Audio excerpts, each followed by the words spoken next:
नमस्कार साथियों, चैनल हिंदी नेटशाला पर आप सभी का पुनः हार्दिक अभिनंदन है। आप सभी जानते हैं अपने इस चैनल पर हम हिंदी की उच्च स्तरीय प्रतियोगी परीक्षाओं की प्रमाणिक पुस्तकों के माध्यम से तैयारी करते हैं और उसी तैयारी का मूल्यांकन करने के लिए हम हिंदी साहित्य की प्रैक्टिस सेट, हिंदी साहित्य के सबसे बेहतरीन प्रैक्टिस सेट्स को व्याख्या सहित हल कर रहे हैं। ये पूरी पुस्तक है और इसमें काव्य शास्त्र के प्रैक्टिस सेट हम पहले हल कर रहे हैं। आज यह इस पुस्तक से संबंधित चौथा प्रैक्टिस सेट रहेगा और इसमें मूलतः संकलन रहेगा आरपीएससी असिस्टेंट प्रोफेसर में पूछे हुए प्रश्नों का, DSSB में पूछे हुए प्रश्नों का। आगामी आप भारतवर्ष के किसी भी राज्य से प्रतियोगी परीक्षाओं की तैयारी करें, सभी के लिए यह समान रूप से उपयोगी है। तो आज का पहला प्रश्न देख लेते हैं।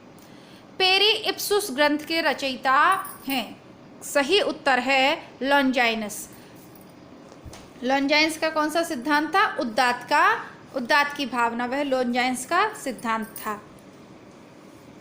इसकी व्याख्या देखते हैं। पेरिप्सुस ग्रंथ के रचयिता उद्दात सिद्धांत के प्रवर्तक लॉन्जाइनस हैं। लॉन्जाइनस का समय ईसा की प्रथम या तृतीय शताब्दी माना जाता है। पेरिप्सुस ग्रंथ का प्रथम बार प्रकाशन सन 1554 में इतालवी विद्वान रोबेर्तेल्लो ने करवाया था। पेरिप्सुस मूलतः भाषण शास्त्र, रेटोरिक का ग्रंथ है। क्या है? भाषण शास्त्र है। लॉन्जाइनस ने पेरिप्सुस की रचना पत्र के रूप में पोस्तोमिउस तेरेंतियानुस नामक व्यक्ति को संबोधित करके की। लॉन्जाइनस ने अपनी रचना पेरिप्सुस में उद्दात को काव्य की आत्मा माना है। उद्दात का निरूपण सर्वप्रथम केकिलिउस नामक व्यक्ति ने किया था। केकिलिउस नामक व्यक्ति ने किया था। यह रोचक तथ्य है कि कुछ विद्वान जहां तक लॉन्जाइनस को प्रथम रोमांटिक समीक्षक मानते हैं तो कई विद्वान सर्वोत्तम क्लासिक समीक्षक भी मानते हैं। लॉन्जाइनस ने कहा है कि उद्दात महान आत्मा की प्रतिध्वनि है। 22वां, लॉन्जाइनस के उद्दात के स्रोत में सम्मिलित नहीं है। भावावेश की तीव्रता होनी चाहिए, तभी तो आप अच्छी कविता कर सकते हैं।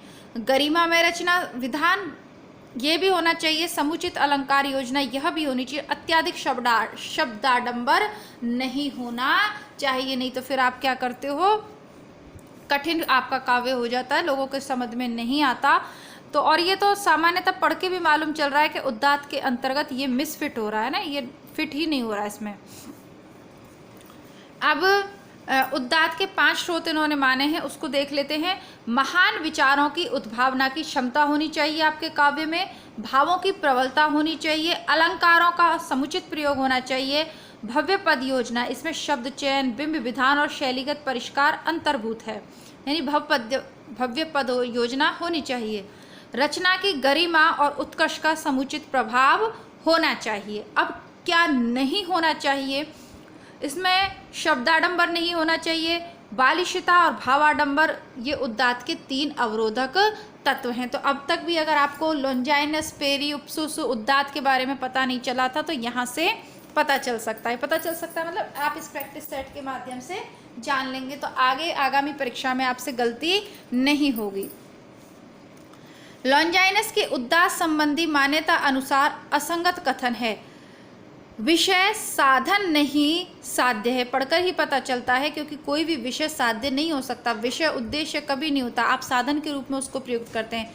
प्राचीन काव्यानुशीलन आवश्यक है। विशद बिंबों की योजना उपादेय है, ऊपर अभी आपने पढ़ा।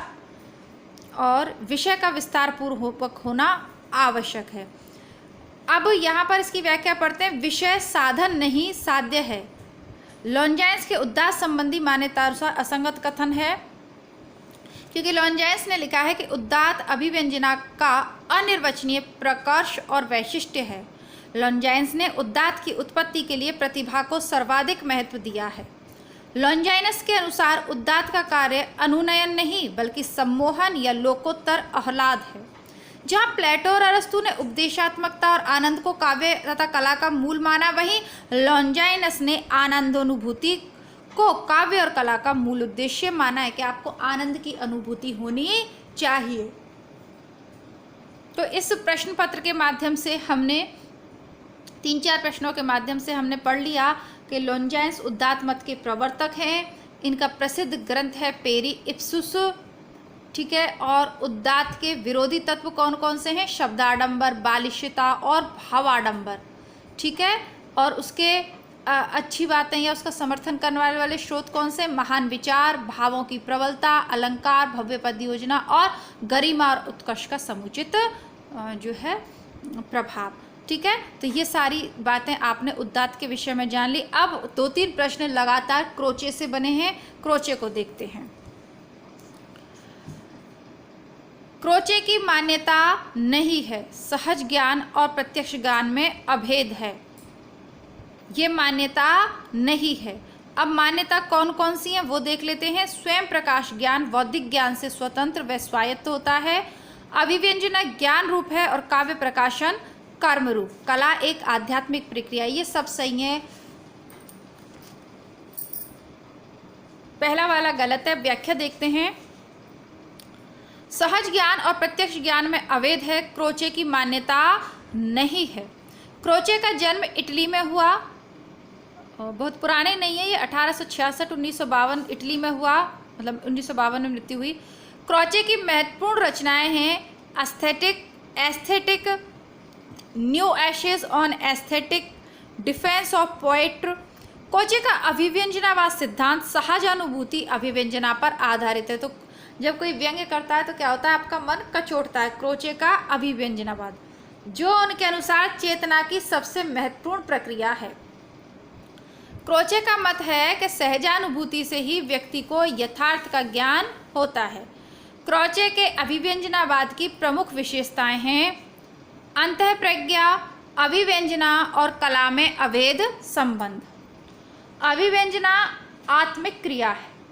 प्रत्येक अंतःप्रज्ञा कला है और प्रत्येक कला अंतःप्रज्ञा है। आप अपनी अंतःकरण की बुद्धि के अनुसार ही कला कर सकते हैं। कहने का मतलब यह है कला वस्तु में नहीं होती बल्कि वस्तु द्वारा अभिव्यक्त रूप में होती है। कला आंतरिक होने के साथ ही अखंड है। मतलब इनके लिए कला का जो अर्थ है वो मानसिक ज़्यादा, यानी आपके अंदर की, जो बाहरी चीज़ों से ये कम प्रभावित मानते हैं। कला क्या है? अंदर की वस्तु है। सभी में अलग अलग कला होती है, ऐसे आप इसको याद रखिएगा। और क्रोचे के संबंध में गलत क्या है? क्रोचे का अभिव्यंजनावाद सिद्धांत केवल काव्य पर ही लागू नहीं होता, सभी ललित कलाओं के लिए समान रूप से महत्व रखता है। क्रोचे की पुस्तक का शीर्षक एस्थेटिक है। क्रोचे ने मार्क्स द्वारा प्रतिपादित द्वंद्वात्मक भौतिकवाद को स्वीकार किया है, ये गलत है। क्रोचे कैसे थे? प्रत्ययवादी दार्शनिक थे। ये आत्मवादी भी माने जाते हैं। अब जो आत्मा की इतनी बात कर रहा है, अंतरकरण की इतनी बात कर रहा है, मानस उसकी इतनी बात कर रहा है, वो द्वंद्वात्मक भौतिकवाद से तो दूर रहेगा ना, क्योंकि भौतिकवाद और आंतरिक आपकी जो चीज़ें हैं, मानसिक जो चीज़ें, बिल्कुल विपरीत हैं। क्रोचे है मूलतः आत्मवादी दार्शनिक थे, ये सही है। अब इसको थोड़ा सा और समझ लेते हैं। अब तक भी आपने नहीं पढ़ा है तो इस पुस्तक के माध्यम से समझिएगा। आत्मा या चेतना की क्रिया, सैद्धांतिक का ज्ञान और व्यवहारिक या इच्छा। तो सैद्धांतिक का ज्ञान है अंतःप्रज्ञा और तर्कात्मक। सैद्धांतिक का ज्ञान दो है, अंतःप्रज्ञा, तर्कात्मक। व्यवहारिक का है आर्थिक और नैतिक। अभिव्यंजना के संदर्भ में क्रोचे अंतःप्रज्ञा को महत्वपूर्ण मानते हैं, कला को वह अंतःप्रज्ञा की अभिव्यक्ति मानते हैं। क्रोचे के एस्थेटिक के दो भाग हैं। पहला, इसमें सौंदर्य शास्त्र का सैद्धांतिक,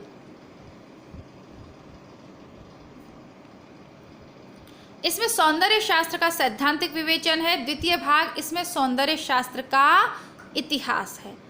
आगे देखते हैं 86 नंबर का। क्रोचे के अनुसार कला की सृजन प्रक्रिया से जुड़ा हुआ अनिवार्य चरण नहीं है। तो अनिवार्य चरण कौन सा नहीं है, इसको देखते हैं। कलाकार द्वारा उद्दीपक प्रभाव के अंतर्गत अमूर्त संवेदना का अनुभव, बिंब विधान के माध्यम से मानस स्तर पर अभिव्यंजना की पूर्णता, कल्पना शक्ति के माध्यम से उद्दीपक प्रभावों का संश्लेषण तथा अन्वय और मानस अभिव्यंजना का भौतिक स्तर पर कला आदि के रूप में अवतरण। अब ये दोनों चीज़ें पुनः वही वाली हैं। मानस है ना, ये शब्द इसमें मुझे पता नहीं था आगे आएगा, मैंने तो मानसिक के हिसाब से बोला था, बट ठीक है आ गया, अच्छी बात है, हमारी बात का समर्थन करती है बुक। तो मानस, जो चीज़ें हैं फिर भौतिक स्तर पर उसके रूप में अवतरण नहीं होता। ये तो पूर्णतः आत्मवादी हैं, मन की बात करते हैं, भौतिकता की बात नहीं करते। अब इसको विशद रूप में तो हम अलग से क्लास में समझेंगे, लेकिन सरल रूप में मैंने आपको यहाँ पर समझा दिया। फिर भी व्याख्या मैं आपको पढ़कर सुनाती हूँ। मानस अभिव्यंजना का भौतिक स्तर पर कला आदि के रूप में, ये आपको दिखेगा नहीं, मैंने आपको पहले भी कहा काफ़ी बड़ा साइज है बुक का, कला आदि के रूप में अवतरण क्रॉचे के अनुसार कला सृजन प्रक्रिया से जुड़ा अनिवार्य चरण नहीं है। क्रॉचे कला का कोई प्रयोजन स्वीकार नहीं करते। उनका मानना है कला कला के लिए होती है। क्रॉचे कला निर्माण के निम्न चरण मानते हैं: संस्कार, अभिव्यंजना, सौंदर्य मूलक आनंद, सौंदर्य की ध्वनि, गति, रेखा, रंग आदि में रूपांतरण। क्रॉचे ने कला निर्माण में प्रतिभा को मूल कारण माना है।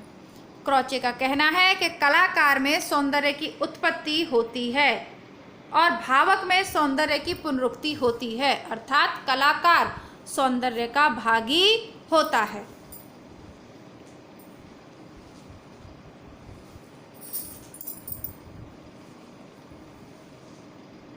आचार्य रामचंद्र शुक्ल ने क्रॉचे के अभिव्यंजनावाद को भारतीय काव्य शास्त्र के किस सिद्धांत के निकटतम माना है? वक्रोक्ति सिद्धांत। वक्र, अभिव्यंजना, व्यंग, ये सब चीजें एक सी ही हैं।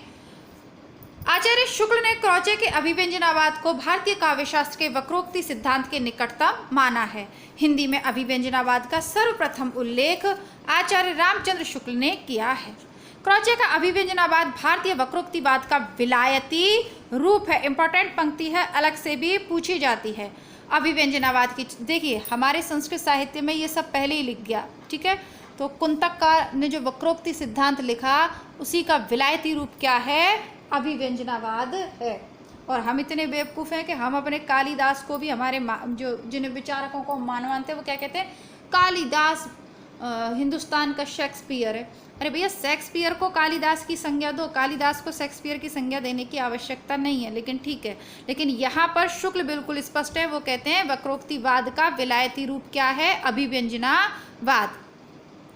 अभिव्यंजनावाद की चर्चा करते समय इसे प्राय आचार्य कुंतक के वक्रोक्ति सिद्धांत से जोड़कर देखा जाता है। दोनों सिद्धांतों में कुछ साम्य भी दिखाई देता है। दोनों में ही कल्पना और अभिव्यंजना को प्रधानता दी गई है। क्रॉचे और कुंतक दोनों ही अभिव्यंजना के वर्गीकरण के विरुद्ध हैं। अपने तरीके से वक्रोक्ति सिद्धांत भी कलावादी है, किंतु दोनों सिद्धांतों का साम्य यहीं तक है। गहराई में जाकर देखा जाए तो दोनों सिद्धांतों के उद्देश्य और जीवन दृष्टि पूरी तरह से भिन्न हैं, क्योंकि हमारे जो आचार्य हैं उनकी जीवन दृष्टि भारतीय सिद्धांतों के अनुरूप है और क्रॉचे पश्चिमी सिद्धांतों के अनुरूप जो है काव्य के अन्य तत्वों पर विचार करते हैं, तो इसलिए अलग है, पर कहीं ना कहीं बात वही है। कॉलरिज की दृष्टि में कल्पना के विषय में असंगत क्या है? तो अब क्रॉचे समाप्त हो गए, अब कॉलरिज पे आ गए हैं। अब 2-3 प्रश्न यहाँ पर कॉलरिज से पूछेंगे आरपीएससी वाले, ठीक है। अब अगर देखी जाए और ये क्रम से आ जाए और याद ना हो, अब क्योंकि नेगेटिव मार्किंग है तो ऐसा रिस्क नहीं ले सकते, वरना आरपीएससी का ये तरीका है कि 2-3 प्रश्न एक ही लेखक से, फिर 2-3 प्रश्न एक ही लेखक से, इस तरीके से पूछे जा रहे हैं। कॉलरिज की दृष्टि में कल्पना के विषय में असंगत कथन क्या है? वे कल्पना को ईश्वरीय शक्ति मानते हैं। वे ललित कल्पना व कल्पना में सहज संबंध मानते हैं। कविता में समन्वय का विशेष महत्व है। कविता में सामंजस्य कल्पना के माध्यम से घटित होता है। तो बाकी सब तो ठीक है, दूसरा वाला इन्होंने गलत माना है कि वे ललित कल्पना और कल्पना में सहज संबंध मानते हैं। कॉलरिज ललित कल्पना व कल्पना में सहज संबंध मानते हैं। यह कथन कॉलरिज की दृष्टि से कल्पना के संबंध में असंगत है। सैमुअल टेलर कॉलरिज का जन्म 1772 ईस्वी में इंग्लैंड में हुआ था।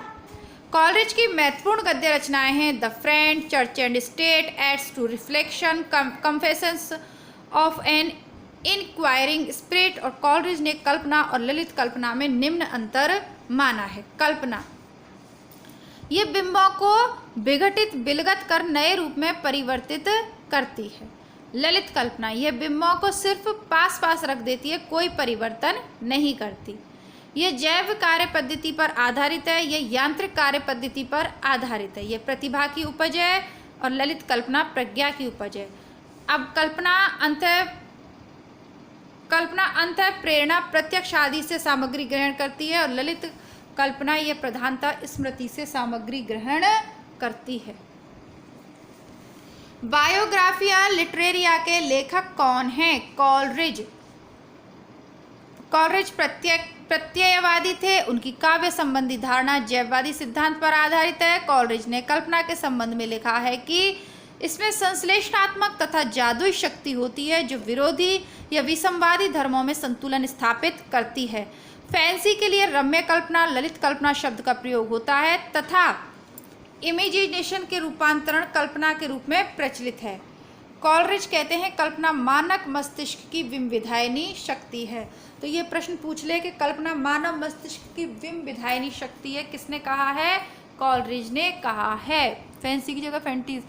इतिहास बोध का अर्थ अतीत के अतीतत्व का ही नहीं अपितु उसके वर्तमानत्व का भी अवगम है। यह मान्यता किसकी है? टी.एस. इलियट। तब तैयार हो जाइए, 2 प्रश्न तो कम से कम इलियट के आएंगे क्योंकि आरपीएससी इसी फंडे पर चल रहा है। इतिहास बोध का अर्थ अतीत के अतीतत्व का ही नहीं बल्कि उसके वर्तमानत्व का भी अवगम है। ये कथन है टी.एस. इलियट का। थॉमस स्टर्न इलियट का जन्म अमेरिका में हुआ। इलियट को द वेस्टलैंड कृति के लिए 1948 में नोबेल पुरस्कार मिला। इलियट ने परंपरा और व्यक्तिक प्रज्ञा नामक लेख में निम्न बात कही है। क्या कही है? कि प्रत्येक राष्ट्र की प्रत्येक प्रजाति की अपनी पानी पी लूं।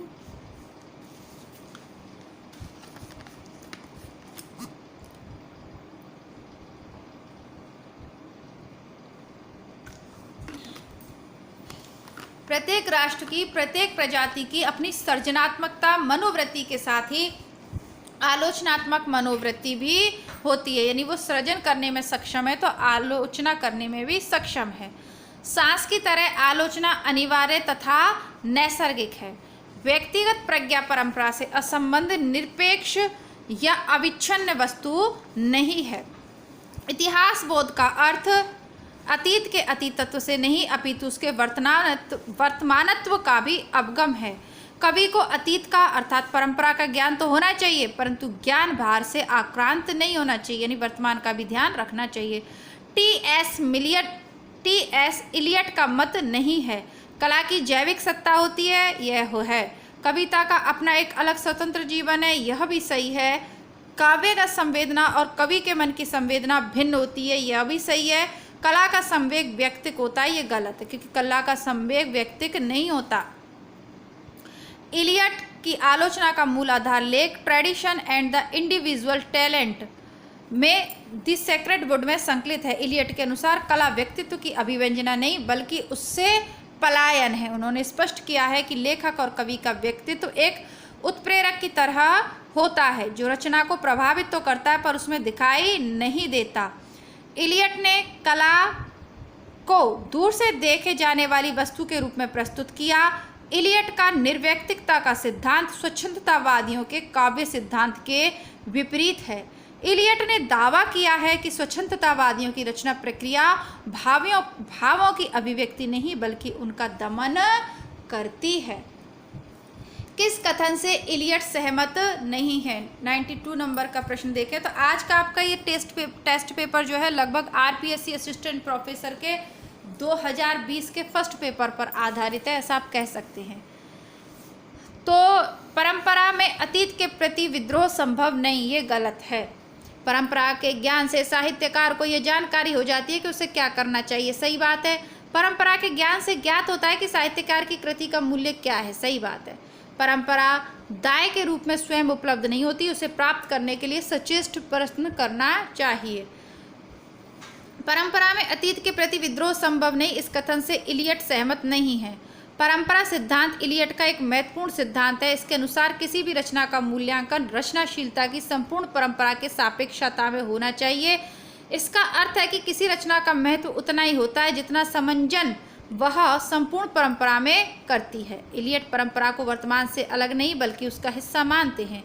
नए कवियों के लिए इलियट अतीत का ज्ञान जरूरी मानते हैं। इलियट के tradition and the individual talent, परंपरा और व्यक्तिक प्रज्ञा नामक लेख का उद्देश्य रोमांटिक संप्रदाय की व्यक्तिवादिता के बदले परंपरा का महत्व स्थापित करना और परंपरा के अंतर्गत ही व्यक्तिक प्रज्ञा की सार्थकता प्रदर्शित करना है।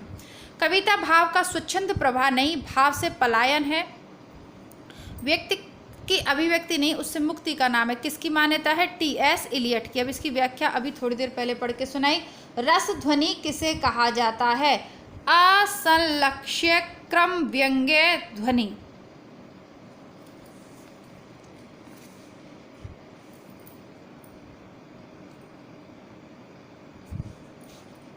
असंलक्ष्य क्रम व्यंग्य ध्वनि को रस ध्वनि कहा जाता है, जहां व्यंग्यार्थ, विभाव, अनुभाव और संचारी भाव के संयोग पर आधारित होता है, वहां रस ध्वनि मानी जाती है। रस ध्वनि को असंलक्ष्य क्रम व्यंग्य ध्वनि भी कहते हैं, क्योंकि अन्य ध्वनि भेदों की तुलना में इसमें वाच्यार्थ के अनंतर व्यंग्यार्थ की प्रतीति इतनी त्वरित होती है कि लक्षित नहीं होती। आनंदवर्धन ने रस को स्वतंत्र काव्य तत्व स्वीकार न करके ध्वनि का एक भेद माना और इसी में रस, भाव आदि को अंतर्भूत किया, तथापि रस की महत्वता को उन्होंने मुक्त कंठ से स्वीकार किया। ठीक है। अब आनंदवर्धन के ये जो ध्वनि सिद्धांत इन्होंने डाला है ना, ये उससे संबंधित प्रश्न है। वाच्यार्थ की वांछनीयता एवं उसका व्यंग्यनिष्ठ होना ध्वनि की किस भेद की विशिष्टता है? विविक्षित, तान्य, परवाच्य ध्वनि। तो ये सब चीज़ें हमें पढ़नी पड़ेगी। अब यहाँ पर रटकर मैं सिर्फ इसका आपको उत्तर बता दूँ तो उससे कोई फ़ायदा नहीं है। इन चीज़ों को मतलब सिर्फ मैं उत्तर बता सकती हूँ, व्याख्या से कोई फ़ायदा नहीं, क्योंकि ये चीज़ें समझनी पड़ेंगी, हमें पढ़नी पड़ेंगी, तब आएंगी। कुंतक ने अलंकारों का विधान वक्रोक्ति के किस भेद के अंतर्गत किया है? तो वक्रोक्ति अलंकारों का विधान वाक्य वक्रता में, पद परार्ध में नहीं, प्रकरण में नहीं, पद पूर्वार्ध में नहीं, वाक्य वक्रता में। कुंतक ने अलंकारों का विधान वक्रोक्ति के वाक्य वक्रता भेद के अंतर्गत किया है। कुंतक ने वक्रोक्ति के 6 भेद किए हैं: वर्ण विन्यास वक्रता, पद पूर्वार्ध वक्रता, पद परार्ध वक्रता, वाक्य वक्रता, प्रकरण वक्रता और प्रबंध वक्रता। भामह ने वक्रोक्ति को एक अलंकार माना था, परंतु कुंतक ने वक्रोक्ति को एक संपूर्ण सिद्धांत के रूप में विकसित कर काव्य के समस्त अंगों को इसमें समाविष्ट कर लिया। कुंतक ने अपने ग्रंथ वक्रोक्ति जीवम में वक्रोक्ति को काव्य की आत्मा कहा है। कुंतक के अनुसार वक्रोक्ति केवल वाक् चातुर्य अथवा चमत्कार नहीं, वह कवि व्यापार तथा कवि कौशल भी है। अब देखते हैं कौन से आचार्य वक्रोक्ति को अलंकार का मूल मानकर उसके अभाव में अलंकार की कल्पना नहीं करते और इसी कारण हेतु सूक्ष्म और लेश को अलंकार की श्रेणी में परिगणित नहीं करते। सीधा सा है भामह।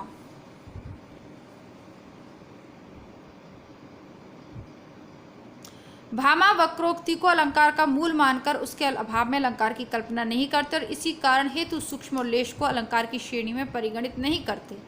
भामा ने अलंकार को काव्य का अनिवार्य तत्व माना था और कहा था कि जिस प्रकार स्त्री का सुंदर मुख भी आभूषणों के बिना शोभित नहीं होता, उसी प्रकार अलंकार के बिना कविता शोभित नहीं होती। न कांतमापि विभूषणम विभाति वनिता मुखम। भामा ने वक्रोक्ति को संपूर्ण अलंकारों में व्याप्त बताते हुए उसे अलंकारों का एकमात्र आश्रय माना। भामा ने काव्य अलंकार नामक ग्रंथ की रचना की। दंडी ने काव्य की शोभा में वृद्धि करने वाले धर्मों को अलंकार माना। काव्य शोभाकरान धर्मान अलंकारान प्रक्षशते।